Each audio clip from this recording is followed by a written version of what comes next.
What an absolute disaster. We're at the FA Cup. It's such a shame. You know how much I love that competition. The competition and Chelsea Football Club have a wonderful relationship, particularly of late. I think at half time today they were showing the goals from the 1970 final. They got the boys on. And to go out like that is just really, really humbling and disappointing. Nobody at the club, I think it was all the press that were talking about a quadruple. But that doesn't nobody really believed that a quadruple was on the cards, but it still doesn't excuse going out of the cup competition the way that we just did. Full credit to Bradford, they were great, but I think the first thing that we need to discuss is Jose Mourinho. Jose is a wonderful man. I love him. You all know how much I love him, and being a survivor of this means that we even love him slightly more than we thought we could. However, nobody is bigger than the club, and I think Jose Mourinho needs to start realising that. I think some of his comments of late have been disgraceful, and I think what he said about Chelsea fans and the 25% of Anfield or whatever it was is absolutely out of order and completely negative and does nothing for team cohesion or team spirit and our affiliation with the club. Um, I've got a message for Jose actually. If he were to give 25% of the effort that Phil Parkinson gave today, perhaps we'd still be in the FA Cup. So yeah, that's how I feel about that at the moment. I think it's really out of order. Talking about other things that are sort of unacceptable, it leads nicely on to Gary Cahill. We're going over old ground, aren't we?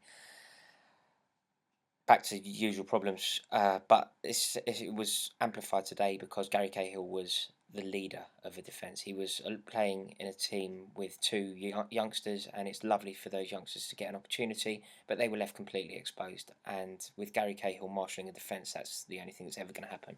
I don't know how many errors and rickets he's going to have to make before people realise that he is not up to the standard that is required to play for Chelsea Football Club. Uh, I'm sorry to say this. Our mate, my mate on Twitter, I'm sure you know him, Mourinho Holic, Rashad. He's a massive fan of Mo Salah, and when Salah was in the starting lineup today, I was really pleased. I thought of Rashad and I hoped that he was going to play himself back into the club. And sadly, I think the opposite happened. I think Mo Salah was appalling, and I think that will be his last ever contribution to Chelsea Football Club. I wish him well. I hope it works out for him in Italy if that's where he ends up. And I think it could. I think that the Italian climate and the Italian game could really suit him. But the Premier League and cup competitions and teams that are two divisions below Chelsea, that sort of opposition is not cut out for him. It was a disastrous performance, as it was for everybody. But those two, I think, in particular, were bad. And John Obi Mikel, I've been a massive advocate of his. I've been having a lot of interaction with people on Twitter and people on the YouTube comments and stuff about Mikel, and I'm always a big fan. Yeah, I was proved wrong today. He was atrocious, really. Um, Being dumped out of the cup like that in my lifetime, for as long as I can remember following Chelsea, that is absolutely the biggest upset that we've ever been part of. I can't think of anything to even rival it. Anything comes close. We recently went. I remember going up to Barnsley. We went up to Barnsley. We lost 1-0. I think it was that Jamal Campbell Rice knocked us out, but that was under Avon Grant. I think those things happen. It was sort of half expected, but yeah, today was a complete shock.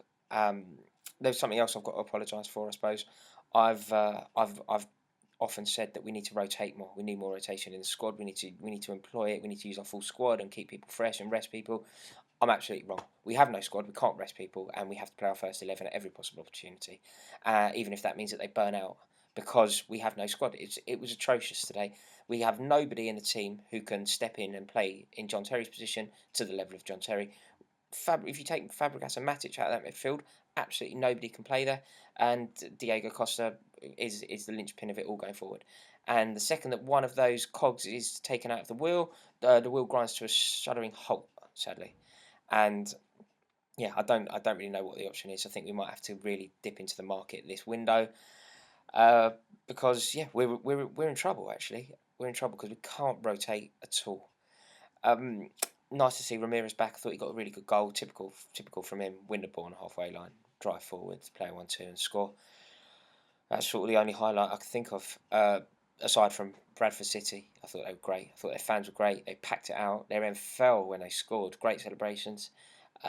Slightly surprised to see the seal clap from sort of 2003 Soccer AM days. Is that back? Is that something Bradford fans always do? Can someone comment and let me know? Actually, I'm really interested. Is that something they do, or do they just reserve that for when they play us? But yeah, so I suppose looking forward now, we've got Liverpool. They must be rubbing their hands together, really. If Bradford City can come from 2 goals down and win 4-2 in 90 minutes, they're 1-1. They must think that it's game well and truly on. So yeah, doesn't bode well. But onwards and upwards, I guess. Let's fingers crossed. In this time next week, we'll know. We will have played Liverpool, and fingers crossed we'll be in a Carling Cup final. And yeah, we would have just beaten Man City with a bit of luck. So yeah, if that all happens, then I'll eat my words. But yeah, very disappointing this week.